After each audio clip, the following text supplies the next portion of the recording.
மதுரையில் திமுக பொதுக்குழுவானது இன்னும் சற்று நேரத்தில் கூட இருக்கிறது. பொதுக்குழுவில் பங்கேற்பதற்காக தமிழக அமைச்சர்களும் திமுக முக்கிய நிர்வாகிகளும் அங்கே வந்து கொண்டிருக்கிறார்கள். இந்த தருணத்தில் இணைப்பில் வருகிறார் எம்முடைய செய்தியாளர் நவநீத கிருஷ்ணன். நவநீத கிருஷ்ணன், வணக்கம். முன்னதாகவே நம்ம பார்த்திருந்தோம், அங்கு வரக்கூடிய உறுப்பினர்களுக்கு அழைப்பிதழ்கள் சரிபார்க்கப்பட்டு அதற்கு பின்னாடிதான் அவங்க உள்ள அனுப்பப்படுறாங்க அப்படின்னு. இப்போ வரைக்கும் எல்லாருமே வந்து சேர்ந்துட்டாங்களா? முதலமைச்சர் இன்னும் எவ்வளவு நேரத்தில் வர இருக்கிறார்? கள சூழல் என்னவாக உள்ளது?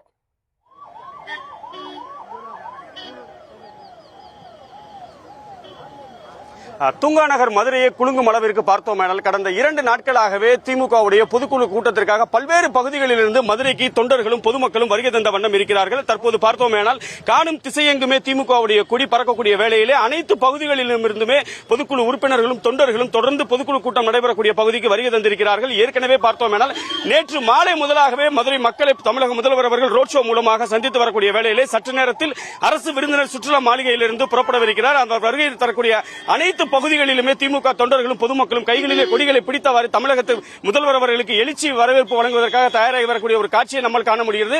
நாம் பார்த்துக் கொண்டிருக்கக்கூடிய காட்சியை பார்த்தோமேயானால் ஒத்தக்கடை பகுதியிலிருந்து பொதுக்குழு கூட்டம் நடைபெறக்கூடிய பகுதிதான் சாரை சாரையாக வாகனங்களும் வருகை தரக்கூடிய ஒரு நிலையை நம்மால் காண முடிகிறது. ஒவ்வொரு அமைச்சர் பெருமக்களுமே இங்கே வந்து கொண்டிருக்கிறார்கள். பொதுக்குழு கூட்டத்திற்கு கலந்து கொள்ளக்கூடிய கூட்டம் எப்படி இருக்கு, எப்படி பாக்குறீங்க நீங்க?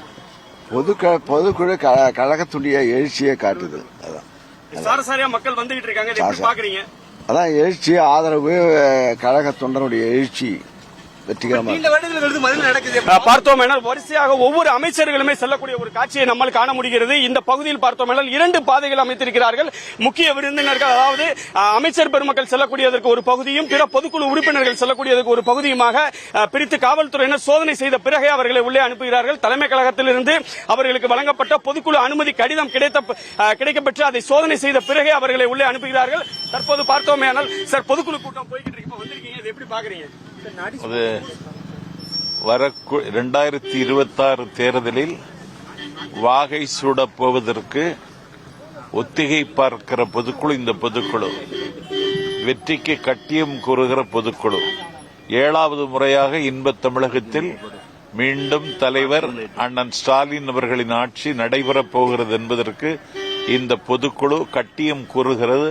அதற்காக அணிதிரட்டுவதற்கான ஆயத்தமாகிற பொதுக்குழு இந்த பொதுக்குழு. மதுரை குலுங்கக்கூடிய காணும் திசையெங்கும். ஆமா, மதுரை சித்திரை திருவிழா சித்திரையோடு முடியவில்லை, வைகாசியிலும் தொடர்கிறது. நீண்ட வருடங்களுக்கு மதுரை நடக்குது.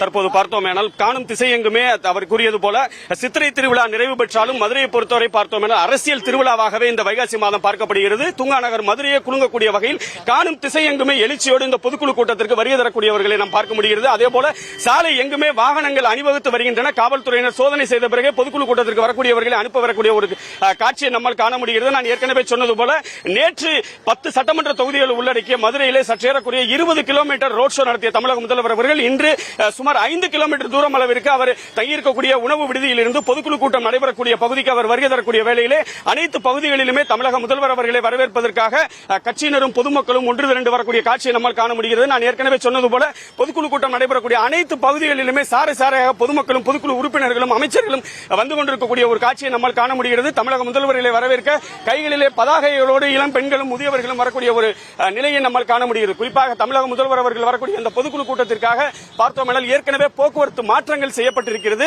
பொதுக்குழு கூட்டம் நடைபெறக்கூடிய ஒத்தக்கடை பகுதிக்கு நோக்கி வரக்கூடிய வாகனங்கள் அனைத்துமே பாட்டுத்தாவணி வழியாக விரகனூர் சுற்றுச்சாலை வழியாக செல்வதற்கான ஏற்பாடுகள் நடைபெற்று வரக்கூடிய நிலையிலே அனைவருமே எதிர்பார்க்கக்கூடிய திமுகவுடைய பொதுக்குழு கூட்டம் இன்னும் சற்று நேரத்தில் தொடங்கவிருப்பது குறிப்பிடத்தக்கது.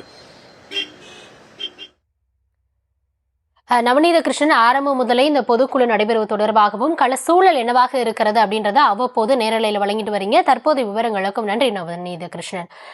தொடர்ந்து அடுத்ததாக இந்த பொதுக்குழு நடைபெற இருக்கக்கூடிய சூழல்ல கட்சியின் முதன்மை தலைவர்கள் தெரிவித்தவற்றை தற்போது பார்க்கலாம். முன்னேற்ற கழகத்தின் பொதுக்குழு கூட இருக்கின்றது. முக்கியமான முடிவுகள்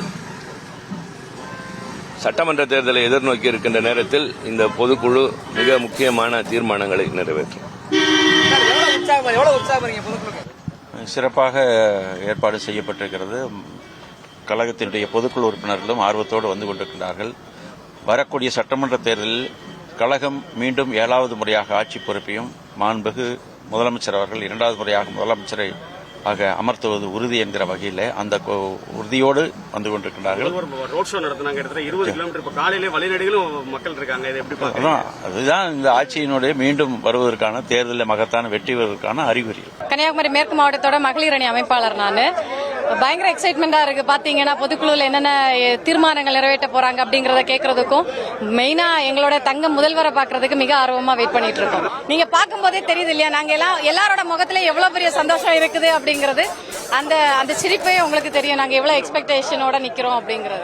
மதுரை மாவட்ட திமுக உடன்பிறப்புகளுக்கு தான் இந்த பெருமை அத்தனையுமே சேரும். இவ்வளவு அழகா ரெடி பண்ணி இருக்காங்க. வருங்காலத்துல நல்லா நம்ம திமுக ஆட்சி வரும். தளபதி நிறைய மக்களுக்கு நிறைய செஞ்சிருக்காரு. பெண்கள்லாம் நல்லா ஆர்வமா இருக்காங்க ஓட்டு போறதுக்கு. பெண்களுக்கு நல்ல திட்டத்தை கொண்டு வர நினைக்கிறோம். இது ஒரு எழுச்சியா இருக்குன்னு தான் சொல்ல முடியும். அதாவது கட்சிக்காரங்களுக்கு மட்டும் இல்லாம பொதுமக்களும் ரொம்ப ஆர்வமா இதுல கலந்துகிட்டு இருக்கிறதுக்கு வந்திருக்காங்க. இது தளபதியோட ஆட்சிக்கு கிடைத்த ஒரு வெற்றினே நாங்க நினைக்கிறோம். வருகின்ற 2026 மீண்டும் முதலமைச்சரா தளபதி அவர்கள் வருவதை முன்னோக்கி இந்த பொதுக்குழு கூட்டப்பட்டிருக்கிறது. நிச்சயம் தமிழ்நாடு 234 தொகுதியிலையும் 200 தொகுதி தலைவர் வெல்வது உறுதி. மிகப்பெரிய எழுச்சி. தொண்டர்கள் இதுக்கு அனுமதியே இல்லைன்னாலும் இந்த மாநாடு போல இருக்கிற இந்த பொதுக்குழுவை பார்க்கணும்னு சொல்லி வர்றதே பெரிய மகிழ்ச்சி இல்லையா? 2026 வெற்றி விழா இன்னைக்கு நடக்குது. நல்லா இப்ப ஆர்வமா வந்துகிட்டு இருக்காங்க, உணர்றாங்க எதுக்காக இந்த கட்சி இருக்கு, நமக்கு என்ன செய்யுதுங்கிறத தெரிஞ்சுக்கிட்டு வர்றாங்க. அது பாராட்டத்தக்கது. மதுரை மாவட்டமே விழாக்கோலமா இருக்கு. தமிழ்நாடு ரொம்ப சந்தோஷமா இருக்குது. நல்ல செய்தி. தலைவர் நல்லா பண்ணிட்டு இருக்காரு. எல்லாம் நல்லபடியா துணை முதலமைச்சர் நல்லா பண்ணிட்டு இருக்காங்க. நல்ல ஆட்சி அமைச்சிருக்குது. அதனால உற்சாகமா இருக்கு.